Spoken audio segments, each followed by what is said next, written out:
ராமாயணத்தில் அனுமனை நாம் ஒரு மாவீரனாக பார்க்கிறோம். ஆனால் அவர் ஒரு மிகச்சிறந்த தொடர்பு வல்லுனர் என்பது பலருக்கும் தெரியாது. ராமர் அனுமனை முதலில் சந்தித்த போதே அவரது பேச்சில் மயங்கி போனார். முதல் சந்திப்பிலேயே சுக்கிரவனின் தூதுவனாக அனுமன் ராமரை சந்தித்த போது மிக குறுகிய நேரத்தில் மிக தெளிவாக தன்னை அறிமுகப்படுத்தி கொண்டார். இதை கேட்ட ராமர் தன் தம்பி லட்சுமணனிடம் இப்படி சொன்னார்: லட்சுமணா, இவன் பேசுவதை கவனித்தாயா? இலக்கண பிழை இல்லை, வார்த்தைகளில் தடுமாற்றம் இல்லை, முகம் சுளிக்கவில்லை.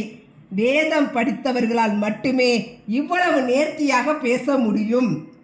அனுமனின் பேச்சு ரகசியம் தெரியுமா? தேவையற்ற வார்த்தைகளை தவிர்ப்பார். சொல்ல வேண்டிய கருத்தை ஆணித்தரமாக சொல்வார். எவ்வளவு பெரிய காரியம் செய்தாலும் நான் ராமனின் தாசன் என்று தன்னடக்கத்துடன் பேசுவார். இலங்கைக்கு சென்று சீதையை கண்டு திரும்பிய அனுமன் ராமரிடம் சொன்ன முதல் வார்த்தை கண்டேன்.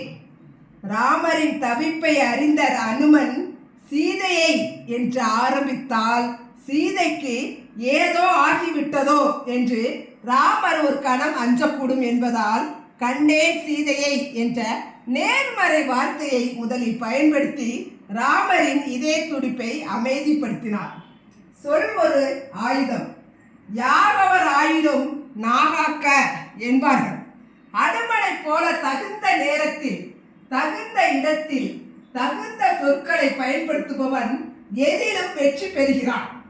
நம் பேச்சு பிறரை காயப்படுத்தாமல் நல்வழிப்படுத்துவதாகவே இருக்க வேண்டும்.